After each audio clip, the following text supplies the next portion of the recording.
This episode is for a lot of different writers. Writers who are deep into that first draft energy that I like to talk about, writers who are deep into revisions and are feeling crushed under the weight of everything that they've written so far, and writers who may not know how to use their writing time when they have it. Today, I'm going to talk about the best emotional and mental state for memoir writing, and also how to write when you're not feeling that way. So let's get into it. You are listening to the Memoir Method podcast, the place for writers, readers, and anyone who appreciates the collective power of our stories. In this podcast, we explore the impact of memoir alongside an examination of writing techniques and strategies used in the genre. Whether you are a writer looking for inspiration and guidance or a passionate reader seeking meaningful connections through shared experiences, the Memoir Method podcast is your go-to conversation spot. I'm your host, Charlotte, editor, writer, and the heart behind Charlotte Writes. Let's get started. A couple of weeks ago, I had an intensive with a client. These are one-off coaching calls where we go deep into whatever you need to work through. And as our time wrapped up, she was on fire. I am so excited to get started, but she said that over and over. So the energy here was just electric. It was so much fun. And even though we were technically over time, I paused and I told her, this is when you need to be writing. You will produce some of your best work when you are feeling like this. Another client I worked with a couple years ago now had said to me after working through my process that writing is finally fun again. I actually wrote it down during our call. The more fun that you can have while you write, the better.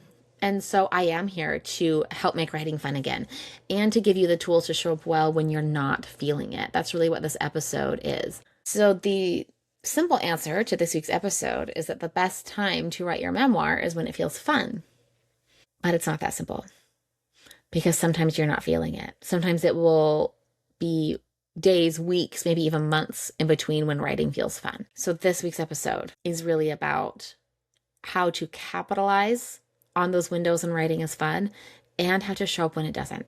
First off, your writing time is precious. If you're listening to this, you are likely not a professional writer. I'm just like you. I'm a regular, non-famous person who has a job and a family and 1,000,001 other responsibilities. Writing is something that I love to do, and it's also not my full-time job. I want to help you make the most of the writing time that you do have, and to give you energy hacks for when you have that coveted writing window, but you're not feeling inspired. Writing when you're inspired is really fun. This is when an idea hits, a phrase pops into your heads, and you are off to the races.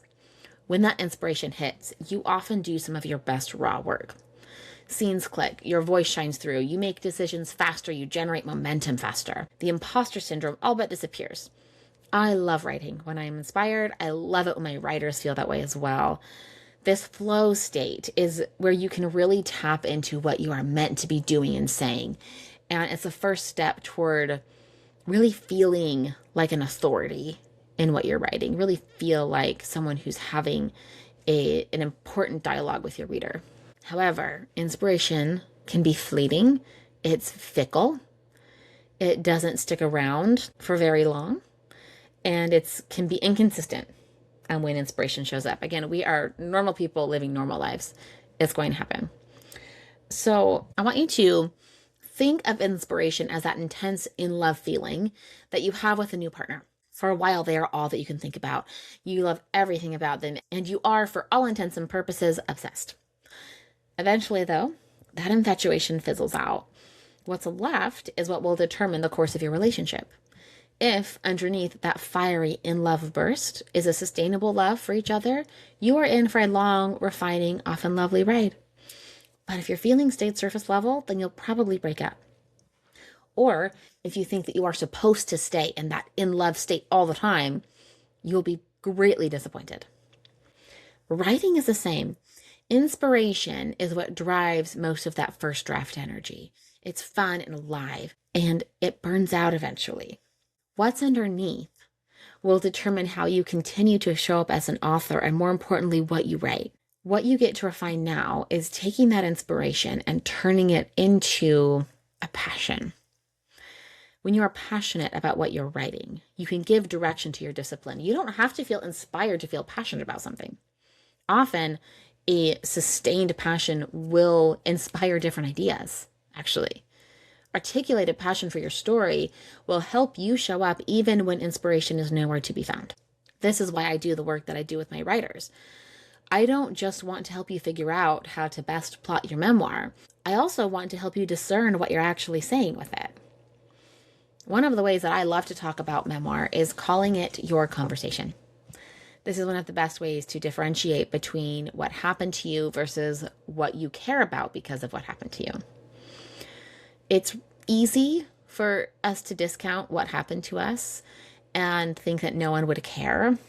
And honestly, most of the time, people, especially strangers, probably don't care about the specifics, about just the actual plot or event. But they do care about what you have to say because of what happened to you. They care about your perspective and your wisdom. Maybe even feel funny calling it wisdom, but they care about what you have to say in your story. Are you seeing the difference? Being able to articulate what you did with what happened to you, how you've changed because of what happened to you. That is the key between inspiration, burnout, and long-term passion for what you're writing. It's the difference between having a fling with your memoir and marrying it, to go back to our relationship metaphor. So how do you capitalize on your inspiration? Remember, I started off this episode talking about how I want you to write when it feels fun. So when you're feeling that spark, please write if you can. Please take advantage of it. Your best raw material will come from those writing sessions. Also, anchor yourself on what you actually want to say with your writing, because that is what will produce your most productive and effective revisions. When you are feeling inspired, write as long as you can.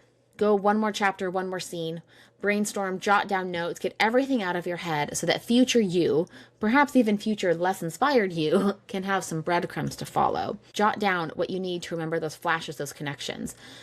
Do not trust yourself to remember it. You will not. Write it down.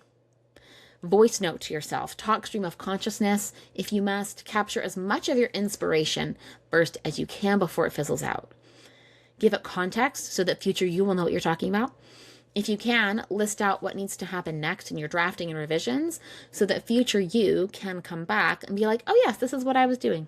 What you do next, whether you are feeling inspired or not, will determine how you show up when you're not feeling it.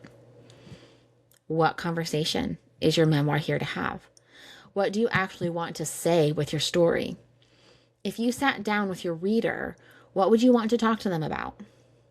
This is the work that I do with my writers, and I actually break it down for you inside of my magnetic memoir prompt pack, which is a free resource you can go and access right now. It's one of my favorite things I've created, and you can go download that.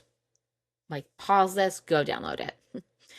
This is the work that needs to happen so that one, your inspiration can go further when it shows up, and two, so that when you're not feeling inspired, you can still produce aligned, high-quality work. When you're not feeling it, when writing isn't feeling fun, this is when your commitment to your conversation matters the most. When you know how you want to engage with your reader, you're not thinking about yourself.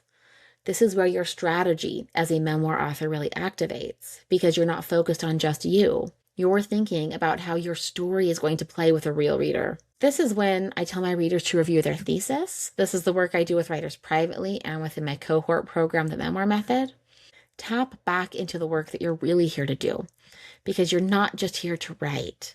You're here to connect and engage and lead a dialogue with your reader.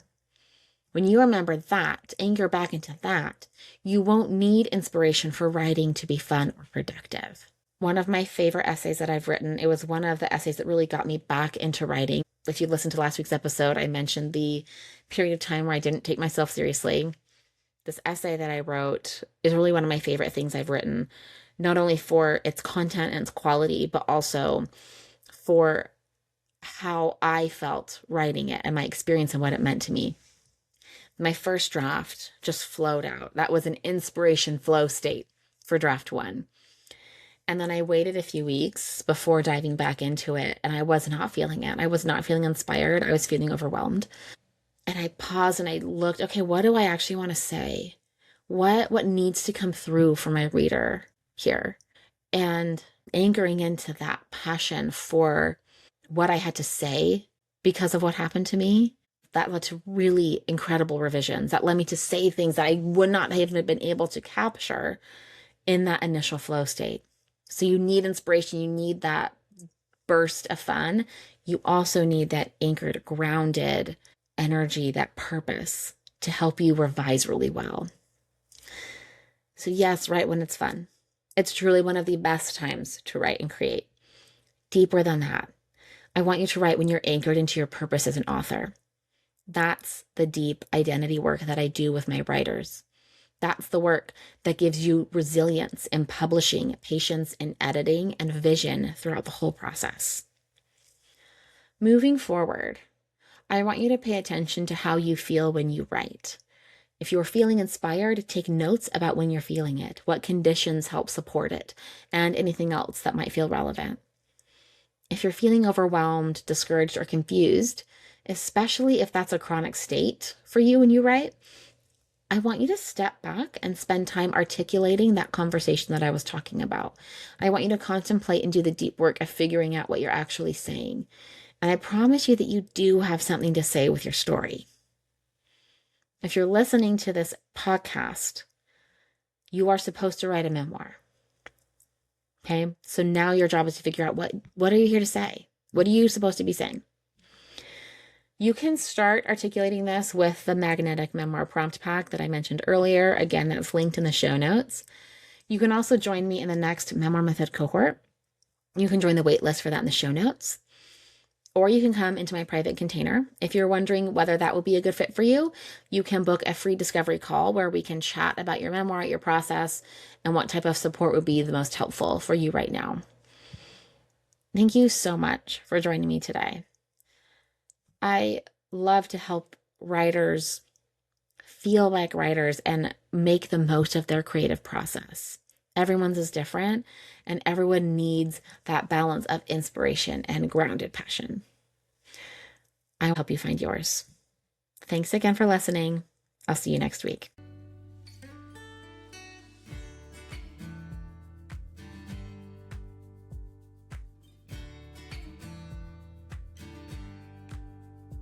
You've just listened to an episode of the Memoir Method podcast.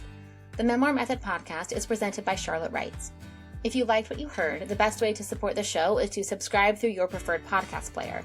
And if you're feeling especially inspired, I'd love it if you left a 5-star review on Apple Podcasts.